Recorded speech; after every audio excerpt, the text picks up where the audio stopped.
David Reinbacher's timeline for coming to North America has officially been set in stone and revealed. We got to dive into all the different possibilities that land Reinbacher here, hopefully a bit sooner than we expected. Plus, we have a very interesting trade proposal stemming from the hockey writers that sends Ryan Johansen to the Montreal Canadiens. We'll jump into all of that on this episode of Habs Digest. Jesse, the first thing we got to get into is this Reinbacher stuff and Mount Dumont. Shout out to Mount Dumont, some awesome articles. But today he dove into exactly the timeline that we're looking at for David Reinbacher. And basically he said it breaks down to 3 different scenarios. He said the good news is Reinbacher has found his rhythm over recent games, but his mere presence alone has not led to wins, and Clutton is sitting 13th out of 14th.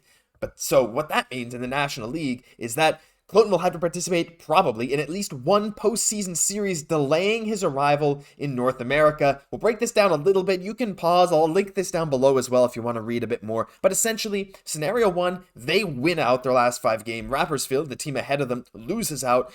Clutton jumps them in the standings. They don't have to play this series to see if they get demoted or not. Done. They stay. No problem. The next outlook is that they'd have to play a first playout series, probably against NL's playouts, like next worst team in Ajoie. So that would be a 7-game series between the 13th and 14th place teams. That would allow David Reinbacher to come over at the end of March instead of early March if they end up winning out and Rapperswil loses out. So that's possible. If they beat Ajoie, then they figure out their stuff. He can come over in late March. But if they lose that playout series, then that means they'd have to play a second playout series to determine the team's status heading forward in the league. And that would delay Reinbacher towards the first or second week of April, which still would allow him to play some meaningful hockey for Laval. But Jesse, what are your thoughts on this? I mean, this could all be avoided if he was actually on a good team.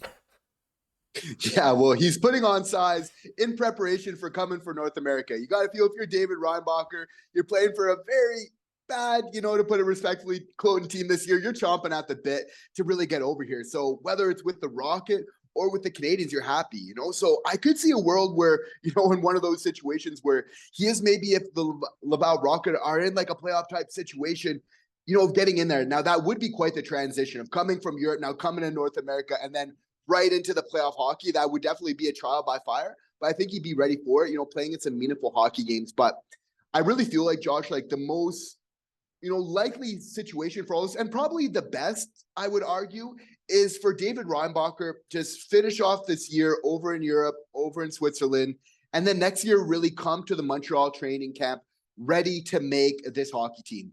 I actually believe, Josh, that David Reinbacher is going to follow a similar path to Juraj Slafkovsky, where each of them is never really going to play a game in the AHL. I believe David Reinbacher is going to come to camp next year. He's going to be able to make this team. And from that, I think that he has the potential, again, being a top 5 pick, much like how Juraj was, these high overall draft picks. I think, they've shown that, they have the skill once they get in the NHL, a lot of the times when they're really at that top end to really be able to crack it and stay there. So that's what I'm expecting here from David Reinbacher. Yeah, I get that. But the only thing I have on the other side is like, what if Laval is in that playoff push and you can just say, hey, David, you come over to North America, your team was bad in Switzerland, you come over and you play meaningful hockey right away. But then again, it's like you said, at the end of a long season where he was struggling, he jumps into like higher intensity, smaller ice dimensions hockey that he's not as familiar with. But Reinbacher seems like the kind of guy that could adapt very well. And hey, whether it's in March, whether it's in April, or whether it's next season, we're super excited to see what Reinbacher can do. He's been picking up his play as of late. Cannot wait to see him finally on North American ice. But we're going to jump into the other topic of this video, Jesse, and I want to talk a bit about this trade proposal that we saw. Now, this stems from the hockey writers, and I will link this down below as well if you want to go have a read through. And they kind of said, well, here are some potential moves between the Habs and the Colorado Avalanche, talking about Jake Allen, because of course, as we know, there was the rumor that Allen was going there, then it was shut down, but then we heard that they actually had talks before. So the first few things that he said, well, maybe you get a mid-round draft pick if you retain some salary. Fair enough. Then they kind of said, you get future considerations. Maybe Colorado's willing to eat more of the money and just give Montreal future considerations, essentially nothing, just for Montreal to get off of Allen's contract. Less likely with how we know Kent Hughes likes to operate.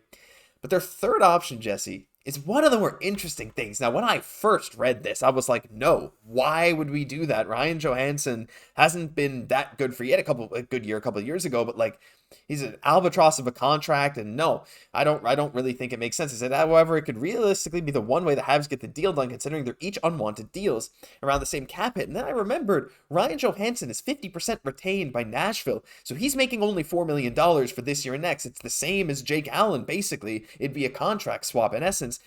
And the thing with Ryan Johansen is he's a center, and take a look at his face-off percentage.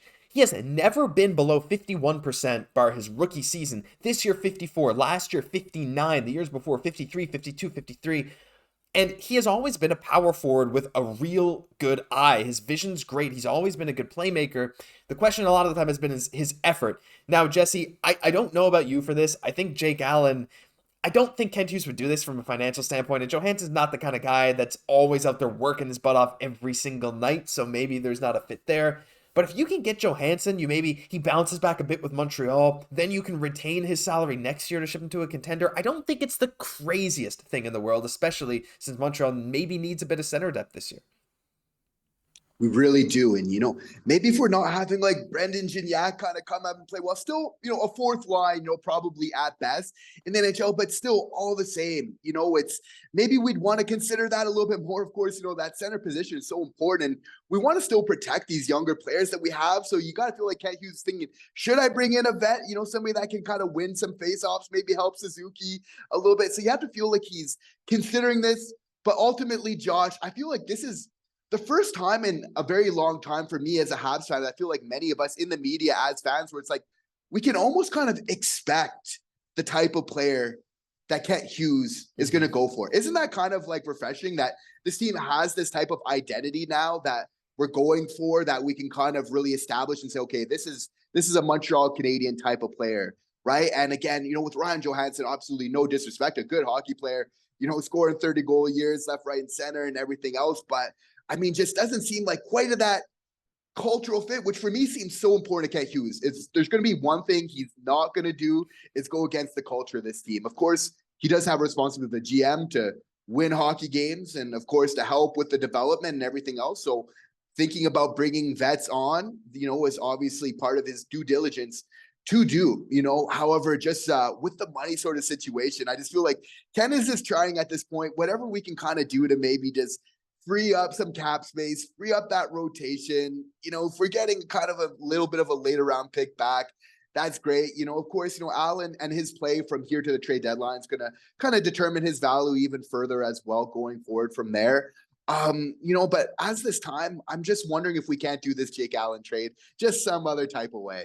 Yeah, like I'd probably rather take a mid-round pick retaining some salary or just do future considerations than taking on Ryan Johansen. Like I can be as optimistic as I want. I can say Ryan Johansen's going to bounce back with Montreal. He'll prove himself to be a middle six player once again.